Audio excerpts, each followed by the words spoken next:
Alright, so before we start this video, I like to have a disclaimer. This is going to have some pretty strong language or some strong themes, and that it's going to be a really serious video. So if you are a younger fan or one of those selective Michael Jackson fans, you've been warned. There's going to be a video next after this video that might suit you. But for those who've read the title, seen the thumbnail, or have actually seen the documentary, this is an unbiased discussion point.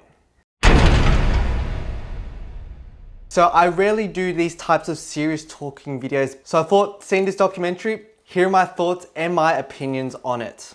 Now, if you look at my channel, I'm a huge Michael Jackson fan. Some would say a die-hard Michael Jackson fan, but I'm not one of those fans who are quite toxic. What do I mean by this? Well, I'm not one of those Michael Jackson fans that believe that Michael Jackson is a god or he's a god or angel among us.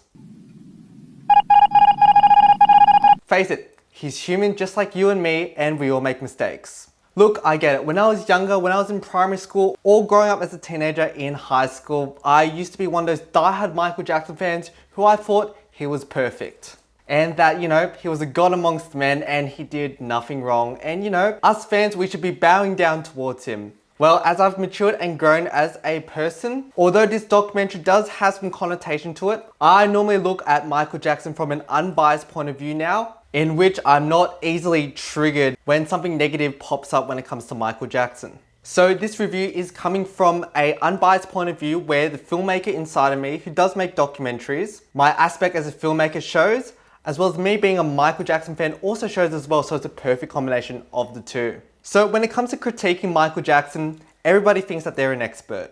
You have completely opinionated two sides of the story. One who thinks that Michael Jackson is a god amongst men and they basically fan worship him, or others who think that he is basically the devil. There's no in between. There is no middle line. There's always the really, really positive and the really, really negative. Look, to be honest with you, there are going to be some hard-hitting truths that even the Michael Jackson diehard fans, they find it really hard to swallow. Am I still a Michael Jackson fan? Yes. But I'm also a realist, and that, Michael Jackson isn't perfect. I'm not perfect. You're not perfect. We've all got our faults. I'm up for any civil conversations down in the comments. I'm going to expect some dislikes. That's fair enough. But before you interact with me, just watch this video completely. And if you have further comments, feel free to message me or comment down in the section below. So this is a review of Michael Jackson Inside the Mind, or Inside the Mind of Michael Jackson. This is a two-part Netflix series in which it covers one, Michael Jackson of course, and the other being the Freddie Mercury. I haven't seen a Freddie Mercury episode, but I think it's going to follow the same format. So this documentary mainly focuses on the scientific commentary of Bob Johnson. Although this is a biographical documentary on Michael Jackson, it actually takes a really different stance on his life. It mainly focuses on the mental and psychological aspect of Michael Jackson, hence the name. So what I find about this documentary, that the opinions are sourced from one expert or talking head. I think that's very biased in a sense where it would be great to have a panel of talking heads or experts. And it's basically talking heads at a round table and they discuss their ideas or their findings, or even if they have contradicting opinions, they can talk to each other about it and also reach out to the audience to see if they have their own opinion. That way you get a whole collection of views in which you can actually piece together the facts, the evidence, and the findings that they present. I think that the documentary, with having one expert, doesn't have a variety of opinions and sufficient evidence to back some claims that this documentary presents, but I think that it would seem a bit unbiased. So let's start off with the child aspect of the documentary. So with this aspect, it focuses on Michael Jackson growing up with his dad and the Jackson 5. So the expert does bring up some good points showing the cause and effect from a psychological point of view in terms of parents and their children. What I find that this documentary actually does not touch upon Michael Jackson and the abuse that he suffered from his dad, but shows in general the cause effect of what are the long-term effects of these actions. Also, that this documentary also harkens back to the Living with Michael Jackson documentary with Martin Bashir, in which he's interviewed about his childhood and his abuse. So there's a section where they have an interview with Bruce Swedien, which was the recording engineer of, I think, the Bad and Dangerous albums. He was a longtime collaborator of Michael Jackson, and rest in peace that he passed away a year or a couple years ago due to COVID-19. So rest in peace to him. There's a part in the documentary where it was MJ, Bruce Swedien, and Joe Jackson in a recording studio, and Michael Jackson being so shit scared that Bruce Swedien actually had to ask Joe to leave the recording studio because, Michael couldn't actually perform. I find that with these interviews, it's such a very interesting account or twist when it comes to Michael Jackson documentaries. I feel that with this approach, it's actually such a fresh, new approach to this documentary style, especially to Michael Jackson, and it's not the stock standard. So when it comes to the eccentricities, Michael Jackson, what people think that he's weird for, he's actually being intentional and that he actually wants to put on a show and act. Now you're probably thinking, Hayden, what do you mean by this?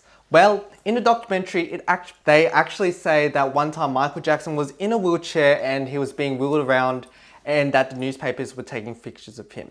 This was actually pretty false. This is actually supported by an interview by Lavelle Smith Jr., who's actually one of Michael Jackson's longtime dancer companions, in which he says the following. Lots of sort of theories about what Michael was planning to do.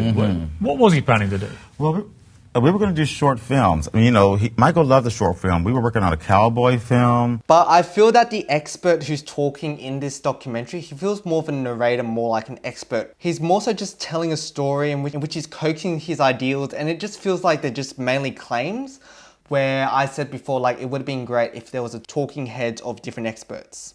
But what doesn't help about Michael Jackson documentaries is that, you know, Michael Jackson is dead. He can't defend himself or he can't talk about himself. We're always going back to, you know, the same interview subjects in, you know, various different documentaries in which they all say the same thing and they seem to regurgitate the same information.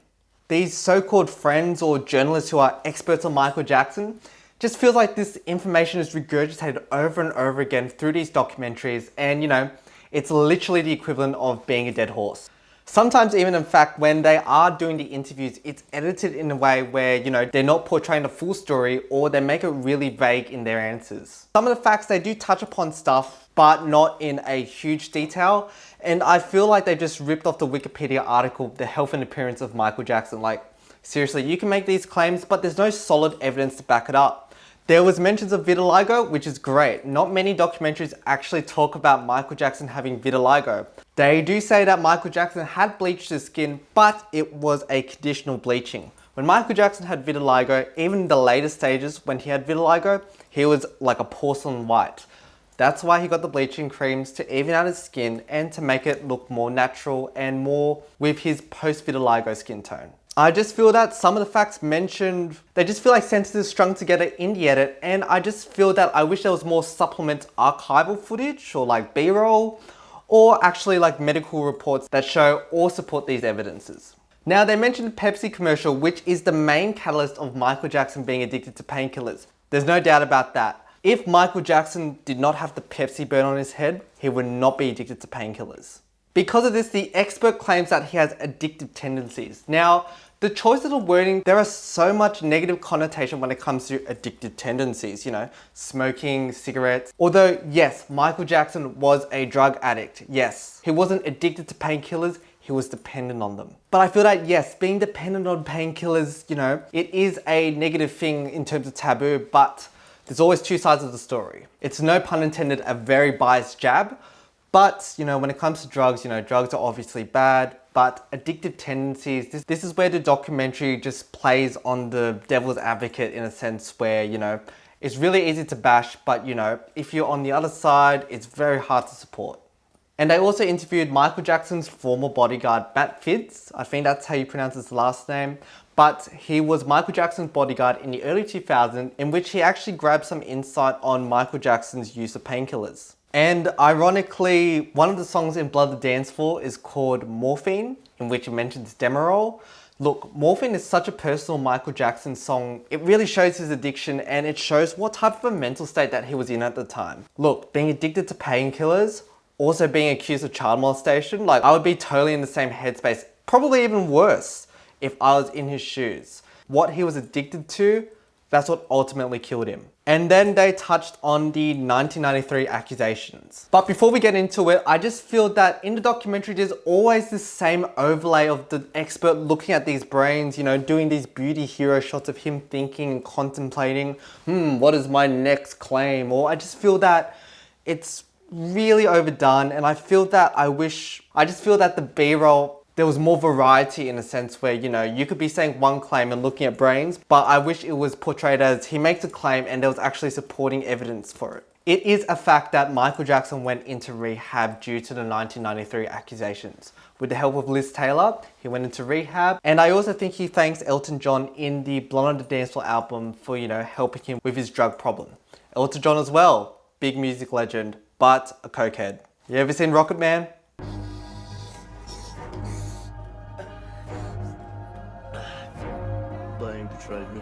I just feel that this conversation in the documentary springs from the YouTube comment threads. These feel like topics that, people just talk about, but they never really address it as like a full-blown media story in like a video expose. Alright, so the first accusations of 1993. Should Michael Jackson pay out the accuser?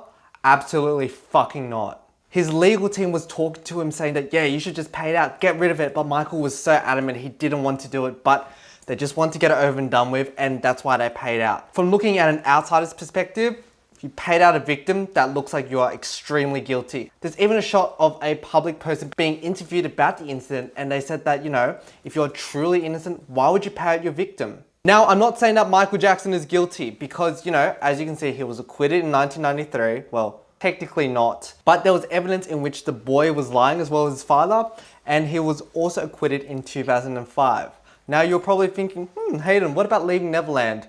Well, if you do your research, like literally basic research, you can find out that James and Wade, they're in it for the money. Their court cases keep on being dismissed because lack of evidence, and they're always changing their stories.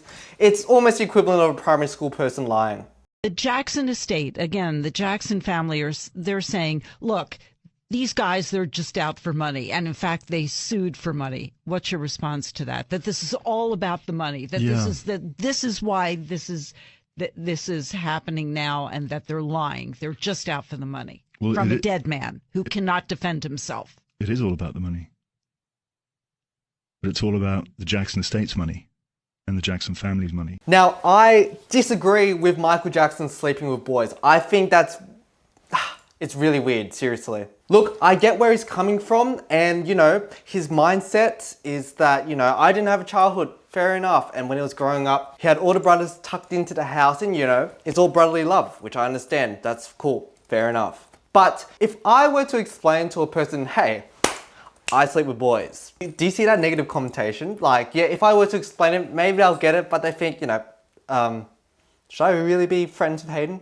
I just think that Michael Jackson was really naive about the topic, and he doesn't understand it in a sense where if he was to explain it to someone else, they wouldn't get it. And I think that he just needs to read the room a little bit. I just feel that Michael Jackson is way too naive and way too trusting of these people. And the way how he explains it, it's like simply, we have to coax answers out of him.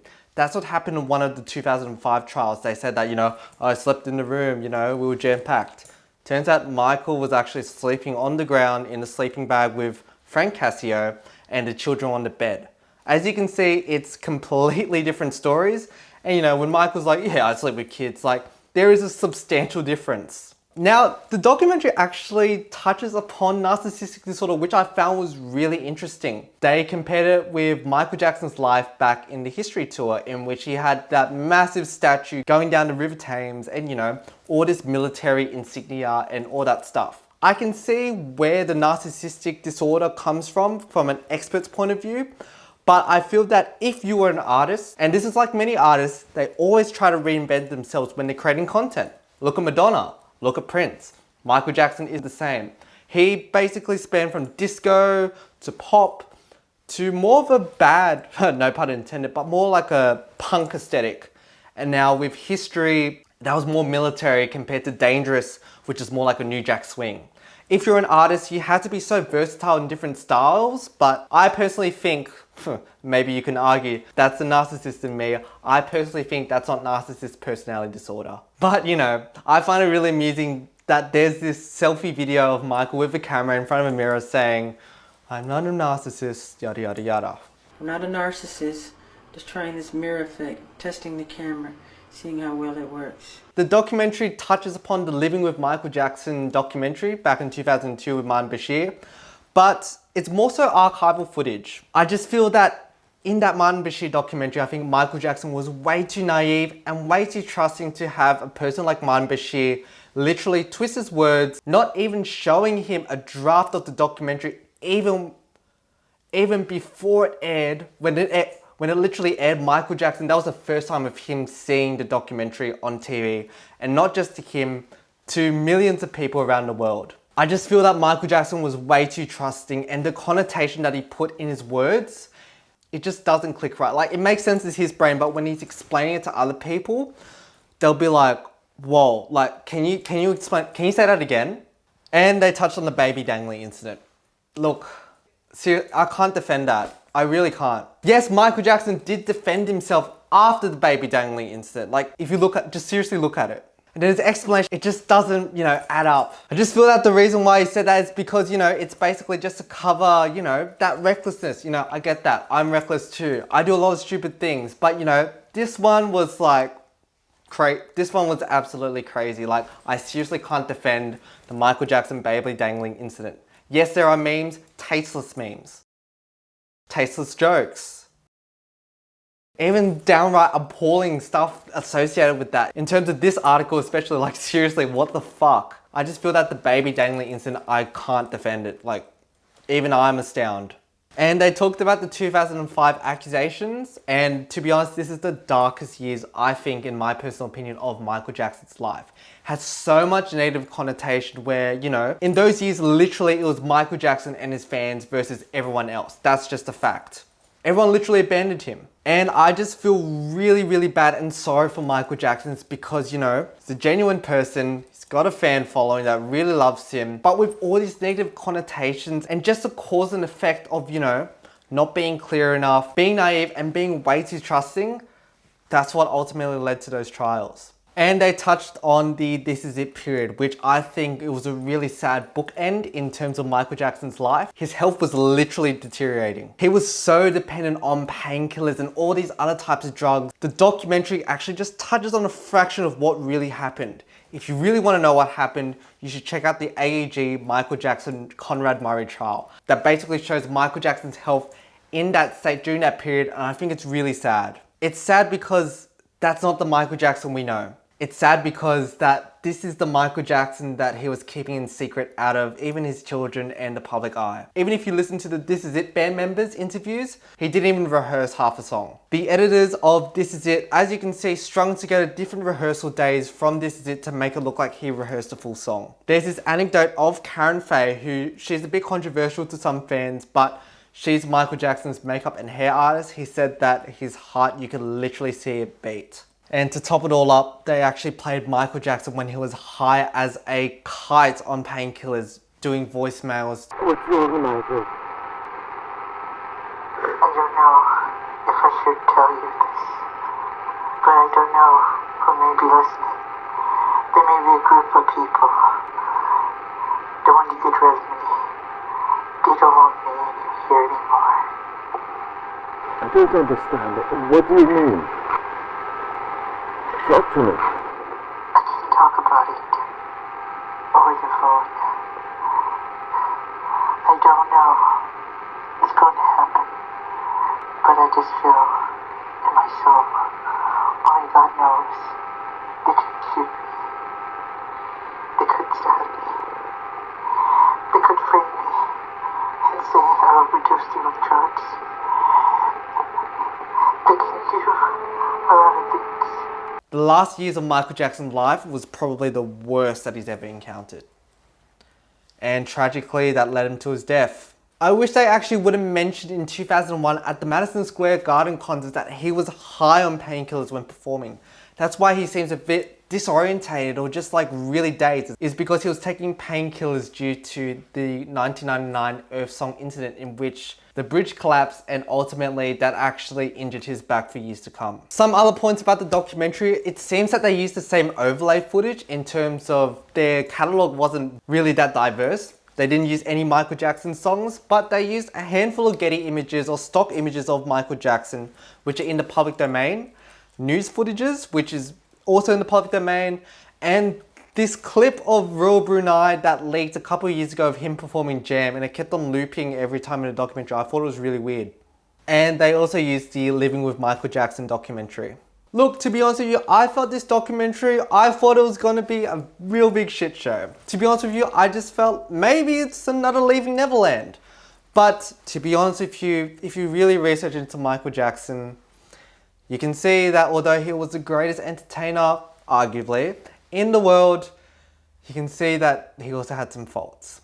You can agree to disagree, but you know, Michael Jackson was a really great entertainer, but he also had his flaws. And that's how I feel towards some Michael Jackson fans when they think that he's a god or an angel. He is this entity bigger than us. Michael Jackson was human, just like me and you. We have our faults and we have our regrets. You know, I'm still a huge Michael Jackson fan, but I can also admit that he has done some wrongs. He has done some faults.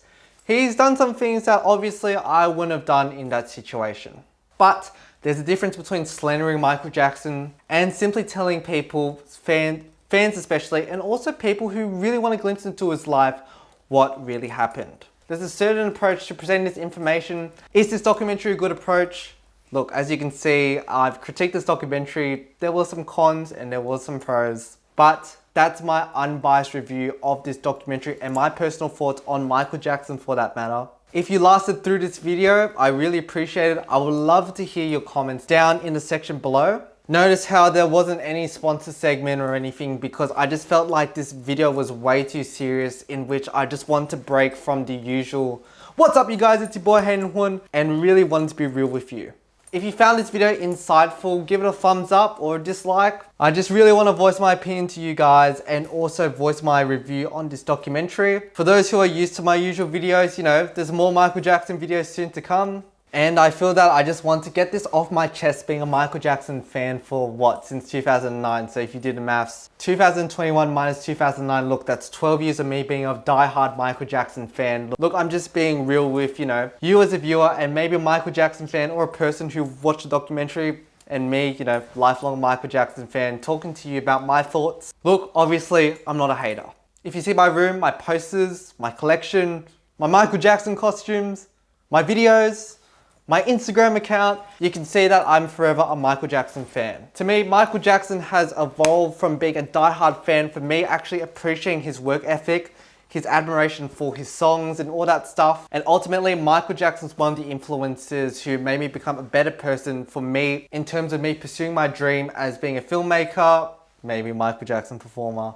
But I owe my thanks to Michael Jackson, who is one of my biggest influences of my life. If you enjoyed the video, give it a thumbs up, maybe dislike. If you disliked it, that's okay. It's a different format to my videos. Maybe a handful maybe would like it, but hope you enjoyed, like and subscribe. Comment down. I want to know your thoughts down in the comments. See you next one. Catch you around.